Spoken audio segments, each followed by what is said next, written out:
Salam uşaqlar, hər vaxtınız xeyir. Mən EMAŞEM Tədris Mərkəzinin Azərbaycan dili müəllimi Yaqut Səfxanova. Uşaqlar, biz bu gün sizlə feilin təsriflənməyən formaları haqqında danışırıq. Biz sizlə təsriflənən feillər haqqında danışdıq. Bildik ki, feilin təsriflənən formaları nədir? Şəxsə və kəmiyyətə görə dəyişən feillər. Deməli, şəxsə və kəmiyyətə görə dəyişən feillərimiz nə adlanır?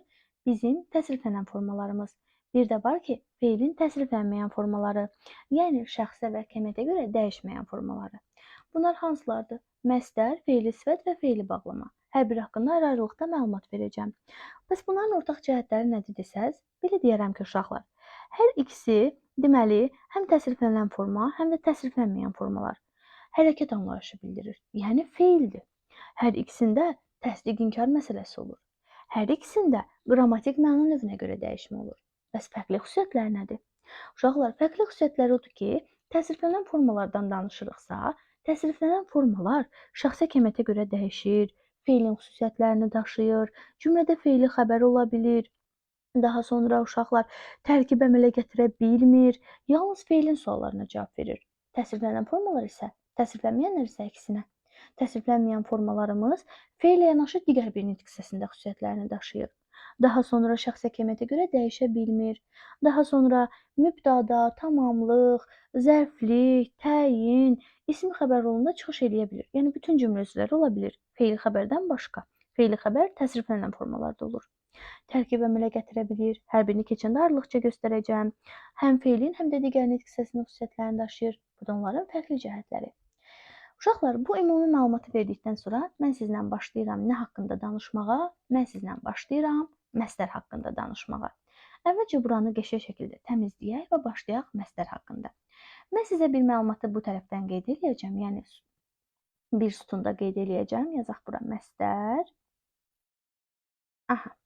Uşaqlar, bu sütunda bunu feili ad xüsusiyyətlərini qeyd edəcəm ki, bu hamısına aiddir. Birincisi, yəni feili sifətdə, feili bağlamada da görə bilirik. Hərəkət bildirmək.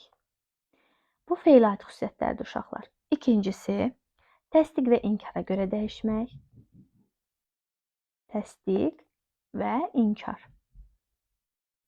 Üçüncüyə nə qoya bilərik? Bayaq dedik, qrammatik məna növləri, yəni keçmişiyə qrammatik məna növlərini, məlum, məchul və s. Məna növlərində olmaq. Yəni qrammatik məna növünün şəkilçilərini qəbul eləmək. 4 dənə yazacağıq uşaqlar. 4-də isə bunu biz tərkib götürmək kimi, yəni tərkib əmələ gətirmək kimi götürə bilərik. Aha. Demək, məsdər, feili sifət, feili bağlamanın hər birinin ortaq xüsusiyyəti kimi hərəkət bildirmək, təsdiqdə inkarda olmaq, qrammatik məna növlərinə görə dəyişmək və tərkib əmələ gətirmək fikirlərini qoya bilərik uşaqlar. İndi gələk, məsdər nədir sualına? Uşaqlar, məsdər bilirik ki, həm feilin, deməli, feilin həm də ismin xüsusiyyətlərini özündə daşıyır. Demək, həm feil, həm də ismin xüsusiyyətlərini daşıyan təsriflənməyən formamız nə adlandı? Məsdər adlandı uşaqlar. Məsdər hansı şəkilçi ilə düzələcək? Maq, mək qrammatik şəkilçisindən düzəlir uşaqlar. Eyni zamanda bəzən onun mamə şəklində də ifadə olunduğunu görürük. Bəs bu hansı halda olacaq? Özündən sonra mənsubiyyət gəldikdə.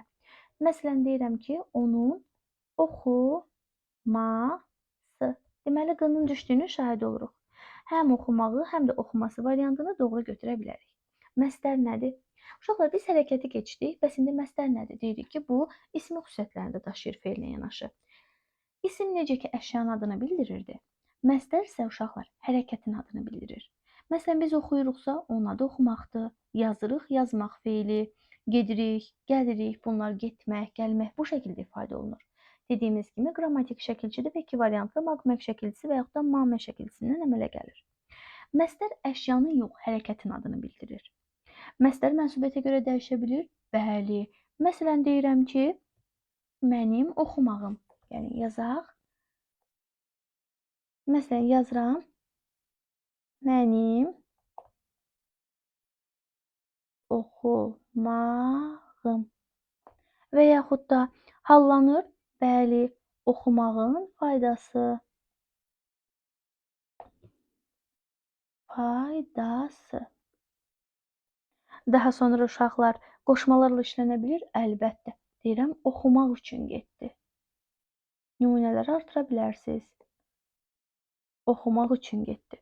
Və yaxud da cümlədə dediyimiz kimi cümlə özləri vəzifəsində çıxış edir.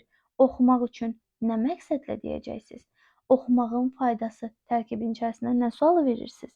Və yaxud da deyirəm, oxumaq yaxşıdır. Mübtəda kimi işlənir. Yəni cümlə özləri ola bilir. Bir də uşaqlar, bir məsələni yadınızda saxlayın ki, məsdər birinci, ikinci şəxsləri yox, yalnız üçüncü şəxsin xəbərli şəkilçisinə qəbul edir. Necə yəni? Məsələn, mən oxumağam, sən oxumaqsan deyə bilmərik də, görürsüz, uyğunsuz yaranır. Amma arzum oxumaqdır. Bu şəkildə ifadə edə bilərik. Təkcə üçüncü şəxsi qəbul edə biləcəyik. Uşaqlar, bizim məsdər haqqında danışanda deməyə bir sıra məsələlərimiz də var. Onları da nəzərə yetirək. Bəs onlar hansılardır? Bax, mən deyə bilərəm ki, ay uşaqlar, kimi tək-təki qoşmaları var da bizim dilimizdə bilirsiniz. Deməli, kimi, tək, bir də təki. Bu qoşmalarla məsdər işləndikdə bəzən təyin kimi işlənə bilir. Məsələn, deyirəm, oxumaq kimi adəti var. Aha, var. Nə var? Adəti. Necə? Oxumaq kimi. Bu məsdərin məsdərə aid olmayan sintaktik xüsusiyyətidir uşaqlar. Qeyd eləyək. Sintaktik xüsusiyyətidir. Yəni məsdər heç vaxt təyin olmur, amma istisna məqam kimi bunu göstərə biləcəyik. Kimi tək-təki qoşmalarından birləşib təyin vəzifəsində çıxış etməsini. Daha sonra bir də məsdərin özünə aid olmayan morfoloji xüsusiyyəti var. Bəs o nədir? O da cəmlənmək. Biz bayaq dedik, hallandı, mənsubiyyət qəbul elədi, xəbərlik qəbul etdi, amma mən sizə cəmlənmək demədim. O da larlər şəkilçisini nə vaxt qəbul eləyəcək? Bircə dənə üçüncü növ söz birləşməsinin ikinci tərəfi kimi. Məsələn, deyirəm, uşaqların oxumaqları. Aha, bir dənə burada qəbul elədi. Bu da məsdərin məsdərə aid olmayan hansı xüsusiyyətidir? Morfoloji. Deməli, məsdərin məsdərə aid olmayan morfoloji və sintaktik xüsusiyyətləri də var. Məsdər şəkilçisi qrammatikdir, lüğətlərdə məsdər şəklində ifadə olunur feillərin hamısı, o hərəkətin adını bildirir. Məsdər haqqında bu qədər. Gələk feili sifətə. Feili sifət bəs nədir? Feili sifət, uşaqlar, feilin və sifətin xüsusiyyətini daşıyır. Feili aid xüsusiyyətlər hamısında eynidir. Və sifət aid xüsusiyyət nədir? Həm sifət, həm də feili sifət əşyanın əlamətini bildirir. Məsələn, deyirəm ki, ağlayan uşaq. Ağlayan uşaq, ağlayan deməyək. Ağlayan uşaq. Hansı uşaq? Ağlayan. Daha sonra əsasən cümlədə təyin olur. İsimdən öncə işlənir. Xəbərli şəkilçisi qəbul edir. Məsələn, deyirəm ki, ağlayandır, güləndir, qaçandır və s. İsmin xüsusiyyətlərini daşıya bilir. Mirzə Rəhbər Sabirdən bir nümunə deyək. Deyir, yatmışları razı deyiləm, kimsə oyatsın. Kimi? Yatmış adamları, yəni. Oradan mış şəkilçisini görə bilərik. Uşaqlar, feili sifətin şəkilçiləri var və feili sifətin eyni zamanda bir dənə zaman məzmunu əlaməti var. O hansıdır? Gəlin baxaq. Zamanlarla dəyişdirək və zamanlarla göstərək. Uşaqlar, an ən şəkilçisi. Bu indiki zamanı özündə əks etdirir. Yazaq indiki. İndiki zaman anlayışı. Anlayış yazıram ki, zamanla qatmayın. Anlayışı, sadəcə anlayış verir. Məsələn, yazan, oxuyan, gedən, gələn və s. Sonra uşaqlar, mış, miş, muş, müş, bir də dık plus mənsubiyyət şəkilçisi. Bu nəyə verəcək? Bu bizə verir keçmiş zaman anlayışı. Məsələn, oxunmuş kitab, yazdığım, nə bilim, əsər və s. Bunlardan nə götürəcəksiniz? Deyirsiniz, müəllim, mış, bir də dık mənsubiyyət bizə keçmiş zaman anlayışı verir. Bir də var gələcək zaman anlayışı və eyni zamanda homonimlərdir. Acaq, əcək. Ası, əsi. Malı, məli. Bunlar nə olacaq uşaqlar? Bunlar da gələcək zaman anlayışıdır. Məsələn, yazacağım kitab, deyiləsi söz, yazılmalı dərs və s. Bunlar da nə olur? Gələcək zaman anlayışı. Gələcək zaman anlayışını özündə əks etdirir. İndi bir məqama da toxunmaq istəyirəm sizlə. Deyəcəksiniz, müəllim, biz acağı, asını, malını keçmişik. Bəli, homonimdir. Fe'li sifətlə homonim yaradır. Bəs necə fərqləndiririk? Məsələn, deyirəm ki, kitab oxunmalıdır. Bax, yazıram bura. Kitab oxumalıdır. Oxumalıdır. Nə etməlidir? Əgər bu suala cavab verirsə, bu təsriflənən fe'ldir. Amma deyirəm, oxunmalı dərs. Siz burada hansı sualına cavab verdiniz? Hansı dərs? Oxunmalı dərs. Bu zaman deyəcəksiniz ki, müəllim, artıq burada fe'li sifətdir. Digərlərini də bu şəkildə tətbiq edə bilərik. Məsələn, yazacağım inşa, bir də deyirəm ki, inşa yazacağam. Və yaxud da gediləsi yol, bir də deyirəm ki, yol gedəsiyəm. Yəni, əgər xəbərli şəkilsi qəbul edirsə və nə edəsiyəm, nə etdim, nə edəcəyəm bu kimi suallara cavab verirsə, təsriflənən fe'l, amma necə, nə cür, hansı suallarına cavab verirsə, fe'li sifət kimi götürəcəyik. Bir də uşaqlar bizi nə qarışdıra bilər burada? Fe'ldən sifət düzəldən ağan, əğən şəkilsi, bir də an-ən şəkilsi. Necə bunları fərqləndirək? Məsələn, yazıram ki, çalışqan yazma, belə yazaq. Başqa bir nümunə, eyni nümunə olsun deyə. Məsələn, ağlayan, bir də ağlayan. Ağla, əgər ağan, əğən forması qalırsa, bu olacaqdır bizim, yanlış qoydum, deməli, ağlağan, ağan, əğən şəkilçisidir. Ağla, an, ən qalır. Deməli, bu uşaqlar fe'li sifətdir, bu isə sifətdir. Bu birinci yolumuz. İkinci yolumuz nə etməliyik? İkinci yolumuz uşaqlar zaman anlayışı özündə əks etdirməsi. Ağlağan uşaq bunun həmişəlik xassiyyətidir. Yəni xarakterik bir xüsusiyyətdir. Bu sifət daxı artıq bu uşağın ağlağan olduğunu görür. Yəni nə vaxt baxırıq bu uşaq ağlayır. Deməli, xarakterik xüsusiyyətdir.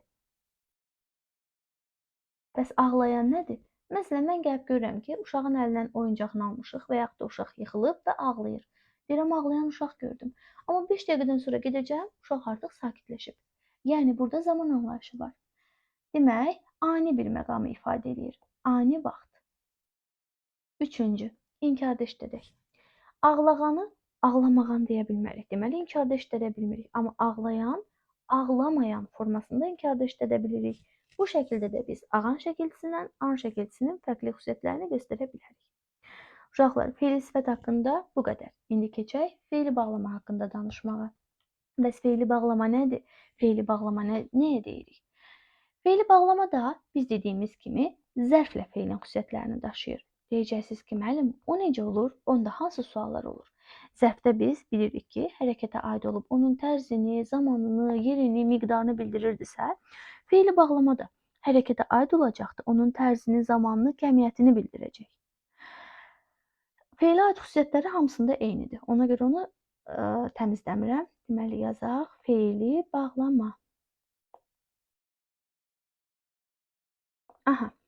Uşaqlar, hərəkətə aid olur, onu izah edir. Yəni, tərzini, zamanını, kəmiyyətini göstərə bilər. Məsələn, deyirəm, qaça-qaça getdi.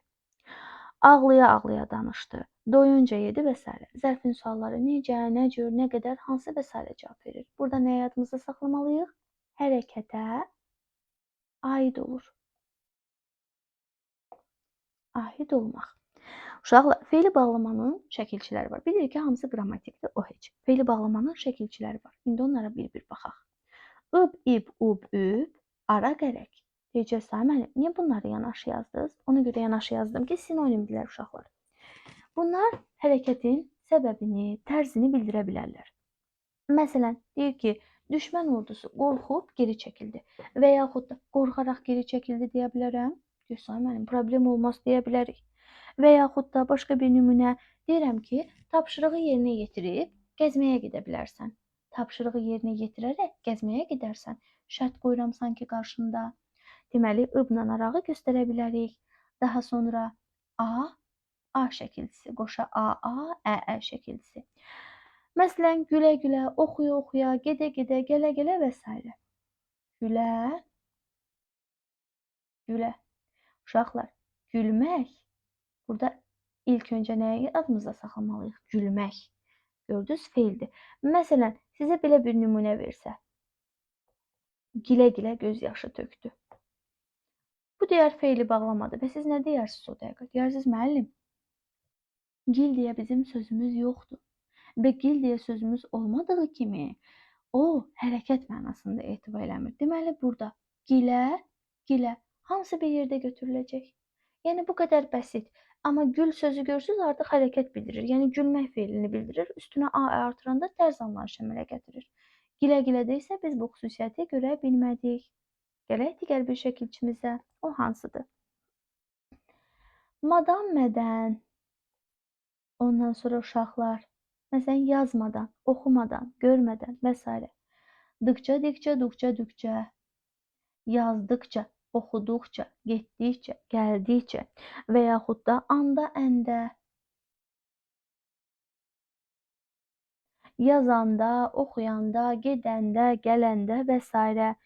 Mış şəkilçisi. Deyəcəksiniz, ay müəllim, mışı feili sifətdə də gördük. Bəli. Məsələn, bəs burada necə işlədəcəm? Burada deyəcəm ki, məsələn, gecədən xeyli keçmiş, o içəri daxil oldu. Nə zaman sualı verdinizsə, olacaq feili bağlama. Amma yazılmış dedinizsə, hansı sualını verdinizsə, burada isə olacaq feili sifət. Bu məqamları özünüz fərqləndirirsiniz. Daha sonra uşaqlar, araq ərək şəkilçimiz var. Araq ərək şəkilçisi. Demək, bu şəkilçini də biz görürük. Məsələn, deyirəm ki, qaçaraq, nə bilim, çaparaq və s. Burada bir məqamı nəzərimizə çatdırmalıyıq. Araq ərəyi biz araq ərəyi uşaqlar biz harda da görəcəyik bir də. Biz araq ərək şəkilçisini bir də görəcəyik zərf düzəldənlərin içində. Sadəcə olaraq biz burada nə etməliyik? Hansı fərqi yadımızda saxlamalıyıq? Əgər araq ərək zərf düzəldirsə, vurğu sona. Əgər araq ərək feili bağlamadırsa, vurğu birinci hecəyə düşəcək. Məsələn, çaparaq sözü verib və sizə deyir ki, çaparaq sözündə vurğu son hecadadır. Bu zaman deyəcəksiniz ki, bu artıq zərfdir. Bir də altından yazır və deyir ki, vurğu sondan bir öncəki hecadadır. Bu isə halda deyəcəksiniz ki, müəllim, artıq burada sondan bir öncəki hecə, yəni ar hecasındadırsa da, burada feili bağlama işlənib. Yəni, bu qədər bəsit. Daha sonra hansı şəkilçimiz qaldı? Bir də sonuncu bir şəkilçimiz qaldı. Hər birini əzbərləmək lazımdır mütləq şəkildə. Bir də armaz şəkilçimiz qaldı uşaqlar. Görək armaz şəkilçisi hansıdır? Baxaq ona da. Armaz şəkilçisi yadınızda saxlayırsınız ki, eyni bir sözün üstünə artırılır. Məsələn, çatar, çatmaz. Çatar, çatmaz. Gördünüz? Çat, çat. Eyni bir sözün üzərinə artırmışam. Bişər, bişməz. Gedər, getməz və s. Burada bir zaman anlayışı özündə əks etdirir. Bir məqam bizi qarışdıra bilər. Məsələn, gedər, gəlməz sözü. Gedər, gəlməz. Orada yanılmayaq uşaqlar. Gedər, gəlməz sözü artıq isimdir. Gedər, gəlməz sözü, siz deyirsiniz, mənim fərqli sözlər artırılıb. Biz onu heç bir halda belə deyək, feili bağlama götürə bilmərik. Feili bağlama dedik ki, eyni söz artırılmalıdır. Çatar, çatmaz, oxuyar, oxumaz, gedər, getməz və s. Bu şəkildə olmalıdır. Yəni, eyni bir sözün üzərinə artırılmalıdır. Fərqli-fərqli sözlərə artırılsa, məsələn, gedər, gəlməz kimi, getmək, bir də gəlmək kimi desə, burada artıq isim yaratmış oluruq. Bu qədər bəsit bir məqamdır, amma diqqətimizə almalıyıq. Bizim zərflə omonim olan sözlərimiz var. Onları da nəzərdən keçirdək və bitirək. Hansılardır uşaqlar? Dönə-dönə. Qoşa-qoşa. Daha sonra tikə-tikə. Bir də dama-dama.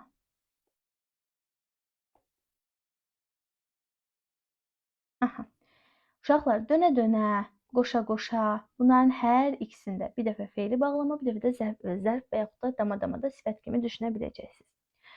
Bəs necə bilməliyik? Deyirsiniz, müəllim, əgər dönmək bir hərəkət anlayışı bildirirsə, fe'li bağlamadır. Məsələn deyirəm, maşın küçəni dönə-dönə siqnal verdi. Maşın hərəkətdəymiş, o dönə-dönə siqnal verirmiş. Kimisə çağırırmış. Bir də əgər o dəfələrlə mənasındadırsa, bu zaman isə deyəcəksiniz, o zərfdir. Məsələn deyirəm, bu sözü sənə dönə-dönə demişəm, yəni dəfələrlə demişəm. Deməli, dəfələrlə deyəndə olacaq zərf, amma hərəkət dönmə fe'lini bildirəndə isə olacaq fe'li bağlama. Qoşa-qoşa da onun kimidir.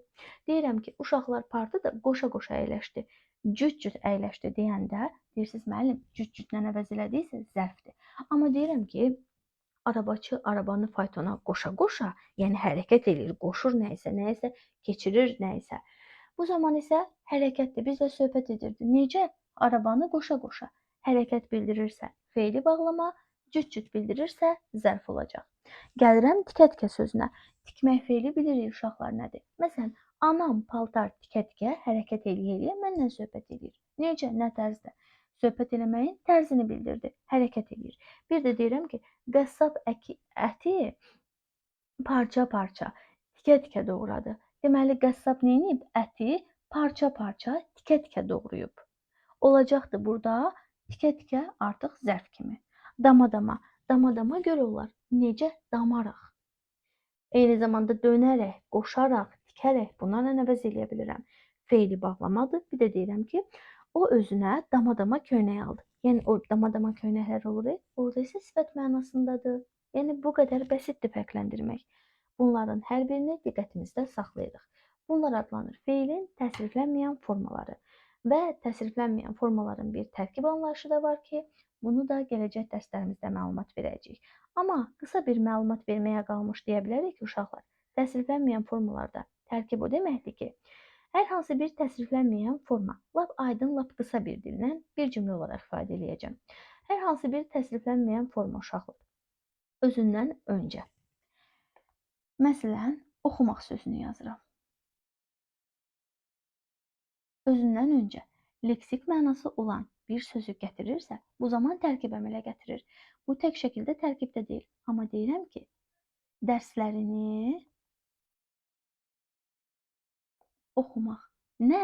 Dərslərini oxumaq. Artıq bir yerdə cümlə daxilində tərkib deyəcəyik. Və yaxud da yaxşı oxumaq, və yaxud da əla qiymətlərlə oxumaq, və yaxud da deyirəm, yatmışları oyatmaq. Bunların hər birində tərkib deyəcəksiniz. Ehtiyatlı oluruq. Nədən?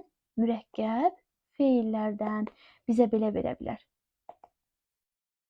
Kömək etmək və bu qəlibdən olan kömək etmək, nə bilim, dost olmaq, şad olmaq, tanış olmaq, yaza bilmək və s. Bu qəlibdən ifadələri verə bilər və deyə bilər ki, bizi yanılda bilər. Deyər, bax, burada etmək bizim məsdərimizdir, qabağında da kömək sözü müstəqildir və tərkib əmələ gətirir. Deyirsiniz, xeyr, bu mümkün deyil. Çünki bizim etmək sözümüzü müstəqil bu ifadənin içərisində götürə bilmərik. Kömək etmək mənim bir sözümdür.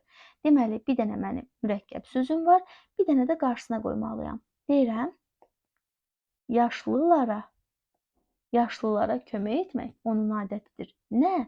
Yaşlılara kömək etmək. Artıq bu halında biz ona tərkib deyə bilərik. Kömək etməyə tək şəkildə tərkib demədik. Qabağına bir dənə müstəqil mənalı söz qoyduq. Eləcə də yaza bilmək, şad olmaq, dost olmaq, tanış olmaq. Bunun kimi mürəkkəb feillərdə bu qaydanı nəzərə almalıyıq. Yəni tərkib 2 dənə müstəqil mənalı sözdən ibarət olmalıdır. Həmişə yadımızda saxlayırıq. Bu qədər uşaqlar, sağ olun.